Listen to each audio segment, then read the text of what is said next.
30, 50 മനസ്സിലായില്ലേ? നമ്മുടെ കയ്യിലെ സ്റ്റോൺ നമ്മൾ മുകളിലേക്ക് ഇട്ടു, അപ്പൊ 30 തിരിച്ച് കയ്യിലേക്ക് വന്നു, 30 നേരെ ബിൽഡിങ്ങിന്റെ താഴെ ഗ്രൗണ്ടിലേക്ക് വീണു. ആ ബിൽഡിങ്ങിന്റെ ഉയരം 50. 30 + 30 + 50 110 മീറ്റർ ആണ് അവിടെ കിട്ടുക. നെക്സ്റ്റ് ആ സ്റ്റോണിന്റെ ഡിസ്പ്ലേസ്മെന്റ് എത്രയാണെന്നാണ് ചോദിച്ചിരിക്കുന്നത്. ഇപ്പൊ നമ്മൾ കണ്ടത് ഡിസ്റ്റൻസ് എത്ര ട്രാവൽ ചെയ്തു, ഇനി ഡിസ്പ്ലേസ്മെന്റ് എത്രയാണെന്ന് കേട്ടോ. അപ്പൊ ഡിസ്പ്ലേസ്മെന്റ് എന്ന് വെച്ചാൽ എന്താ? Displacement means the shortest distance from the starting point two the ending point. Starting point നിന്ന് എൻഡിംഗ് പോയിന്റിലേക്കുള്ള ഏറ്റവും ചെറിയ ഡിസ്റ്റൻസ്. ഇവിടെ സ്റ്റാർട്ടിംഗ് പോയിന്റ് എന്ന് പറയുന്നത് ടോപ്പ് ഓഫ് ദ ബിൽഡിംഗ്, ബിൽഡിങ്ങിന്റെ മുകളിൽ ഇരുന്നിട്ടാണ് എറിഞ്ഞത്. എൻഡിംഗ് പോയിന്റ് എന്ന് പറയുന്നത് ഗ്രൗണ്ട് ആണ്. അപ്പൊ ഷോർട്ടസ്റ്റ് ഡിസ്റ്റൻസ് എത്രയാണ്? ആ നിൽക്കണേന്റെ അവിടുന്ന് ഗ്രൗണ്ടിലേക്കല്ലേ ഏറ്റവും ഷോർട്ടസ്റ്റ് പോയിന്റ്. അപ്പോ ആ ബിൽഡിങ്ങിന്റെ ദൂരം കണക്കാക്കിയാൽ മതി, 50 മീറ്റർ. ഓക്കെ, നമ്മുടെ കയ്യിലുള്ള സ്റ്റോണ് അത് മുകളിലേക്ക് എറിഞ്ഞു, താഴത്തേക്ക് വന്നു. അപ്പൊ ഷോർട്ടസ്റ്റ് ഡിസ്റ്റൻസ് എന്ന് വെച്ച് കഴിഞ്ഞാൽ നമ്മൾ തുടങ്ങണ എവിടുന്നാണോ അവിടുന്ന് ആ എൻഡിങ്ങിലേക്കുള്ള പൊസിഷനിലേക്കുള്ള ഏറ്റവും ഷോർട്ടസ്റ്റ് പോയിന്റ് 50 മീറ്റർ. ഞാനൊന്ന് വരച്ച് കാണിച്ചു തരാം, അപ്പൊ നിങ്ങൾക്ക് ഒന്നും കൂടി മനസ്സിലാവും. ഇതൊരു ബിൽഡിങ് കേട്ടോ. ഇത് ബിൽഡിങ്, ഇത് അതിന്റെ ഗ്രൗണ്ട്. ഇവിടെ നിന്നിട്ട് ഒരാള് എറിയണു. ഈ ബിൽഡിങ്ങിന്റെ ദൂരം, ഈ ബിൽഡിങ്ങിന്റെ ഡിസ്റ്റൻസ് മീൻസ് ലെങ്ത് എന്ന് പറയുന്നത് 50 മീറ്റർ. ഓക്കെ, ഇവിടുന്ന് നമ്മൾ കല്ലെറിഞ്ഞു. അത് പോകുന്നത് 30 മീറ്റർ ദൂരം പോയി. ഓക്കെ, തിരിച്ച് അത് എങ്ങോട്ട് വന്നു? താഴത്തേക്ക് വന്നു. ക്ലിയർ അല്ലേ? താഴത്തേക്ക് വന്നു. അപ്പോ ഇവിടുത്തെ സ്റ്റാർട്ടിംഗ് പോയിന്റ് എന്ന് പറയുന്നത് ഇതാണ്. അതിന്റെ എൻഡിങ് പോയിന്റ് എന്ന് പറയുന്നത് എവിടെയാണ്? ഇവിടെയാണ്, ആണല്ലോ. അപ്പോ ഇത് തമ്മിലുള്ള ഷോർട്ടസ്റ്റ് ഡിസ്റ്റൻസ് ആണ് ചോദിച്ചിരിക്കുന്നത്. സ്റ്റാർട്ടിംഗ് പോയിന്റ് ഇവിടെ, സ്റ്റാർട്ടിംഗ് പോയിന്റ് നിന്ന് എൻഡിങ് പോയിന്റിലേക്ക് വരാനുള്ള ഏറ്റവും ഷോർട്ടസ്റ്റ് ഡിസ്റ്റൻസ്. നമുക്ക് 2 വഴിക്ക് പോകാൻ പറ്റും. എങ്ങനെയൊക്കെ പോകാൻ പറ്റും? ഇവിടുന്ന് ഞാൻ വേറെ കളറിൽ കാണിച്ചു തരാം കേട്ടോ. ഇവിടുന്ന് ഇങ്ങനെ പോയി മുകളിലേക്ക് പോയി പിന്നെ താഴത്തേക്ക് വീഴുക. അപ്പൊ എത്രയായിരിക്കും? 30 + 50 അങ്ങനെ കാൽക്കുലേറ്റ് ചെയ്യാം.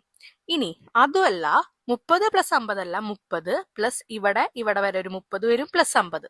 അപ്പൊ നമുക്ക് എത്ര കിട്ടി? 110 കിട്ടി. ഇനി അതല്ല, അതിനേക്കാൾ ഷോർട്ടസ്റ്റ് ഡിസ്റ്റൻസ് നമുക്ക് കിട്ടില്ലേ? നമുക്ക് എങ്ങനെയെങ്കിലും സ്റ്റാർട്ടിംഗ് പോയിന്റ് നിന്ന് എൻഡിങ് പോയിന്റിലേക്ക് എത്തിയാൽ മതി. അതാണ് ഡിസ്പ്ലേസ്മെന്റ്. സ്റ്റാർട്ടിംഗ് പോയിന്റ് ഇതാണ്, എൻഡിങ് പോയിന്റ് ഇതാണ്. ഇവിടുന്ന് നേരെ ഇങ്ങോട്ട് വന്നൂടെ? വരാൻ പറ്റും. അപ്പൊ ഇവിടെ എത്രയുള്ളത്? 50 മീറ്റർ ആണുള്ളത്. മനസ്സിലായോ? ഇങ്ങനെ വളഞ്ഞും വരാം, സ്റ്റാർട്ടിംഗ് പോയിന്റ് നിന്ന് എൻഡിങ് പോയിന്റിലേക്ക് ഇങ്ങനെ നേരിട്ടിട്ടും വരാം. അപ്പൊ ഡിസ്പ്ലേസ്മെന്റ് എന്ന് ചോദിച്ചു കഴിഞ്ഞാൽ ഏറ്റവും കുറഞ്ഞ ദൂരം സ്റ്റാർട്ടിംഗ് പോയിന്റിനും എൻഡിംഗ് പോയിന്റിന്റെ അവിടേക്ക്. അപ്പൊ 50 മീറ്റർ നമുക്ക് എഴുതാം, ആ കുട്ടി നിൽക്കണതിന്റെ ആ ഒരു ബിൽഡിങ്ങിന്റെ ദൂരം. ക്ലിയർ ആയല്ലോ?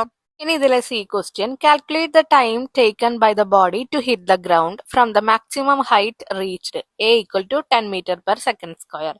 മാക്സിമം ടൈമാണ് ഇനി കാൽക്കുലേറ്റ് ചെയ്യേണ്ടത് കേട്ടോ. ഇത് കണ്ടുപിടിക്കണമെങ്കിൽ ആദ്യം നമുക്ക് വേണ്ടത് ഡിസ്റ്റൻസ്.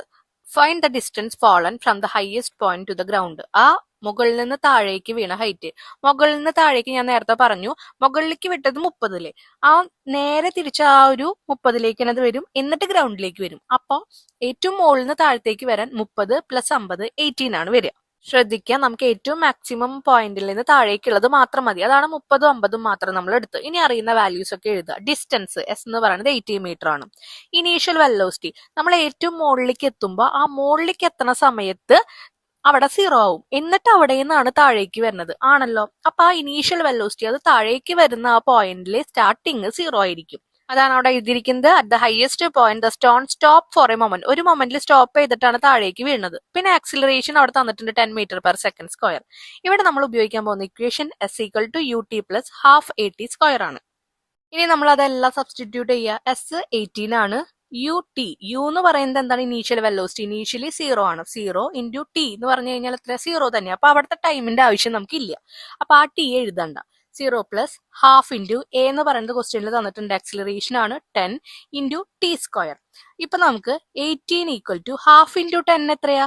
അര × 10 എന്ന് പറയുന്നത് എത്രയാ? 5 ആണ്. 5 + 0 5 തന്നെയാ. 5 × T², 5T². അപ്പൊ 80 = 5T² ആൻസർ കിട്ടി.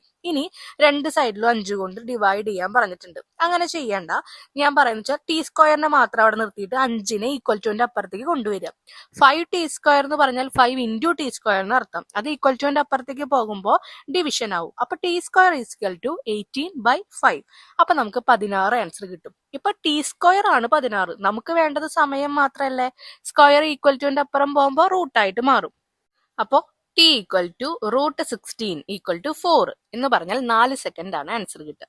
അപ്പൊ ഇതോട് കൂടിയിട്ട് നമ്മുടെ ഫിസിക്സിന്റെ കംപ്ലീറ്റ് ആൻസർ ഡിസ്കഷൻ ഇവിടെ കഴിഞ്ഞിട്ടുണ്ട്. നിങ്ങളുടെ എല്ലാ സബ്ജക്റ്റും ഞാൻ ഇതുപോലെ അപ്ലോഡ് ചെയ്യുന്നതായിരിക്കും. എപ്പോഴും റിപ്പീറ്റഡ് ആയിട്ടുള്ള ക്വസ്റ്റ്യൻസ് നിങ്ങൾക്ക് എക്സാമിന് വരാറുണ്ട്. അത് കുട്ടികൾ കമന്റ് ചെയ്യാറുണ്ട് കേട്ടോ. നിങ്ങൾക്ക് എന്തെങ്കിലും ഡൗട്ട്സ് ഉണ്ടെങ്കിൽ നിങ്ങൾ എന്തായാലും കമന്റ് സെക്ഷനിൽ കമന്റ് ചെയ്യുക. ഈ ഒരു വീഡിയോ നിങ്ങൾക്ക് ഹെൽപ്ഫുൾ ആയെങ്കിൽ ഫ്രണ്ട്സിനൊക്കെ ഒന്ന് ഷെയർ ചെയ്യുക. നമ്മുടെ ചാനൽ ഒന്ന് സബ്സ്ക്രൈബ് ചെയ്തിട്ട് വീഡിയോ ഒന്ന് ലൈക്ക് ചെയ്യുക കേട്ടോ. താങ്ക്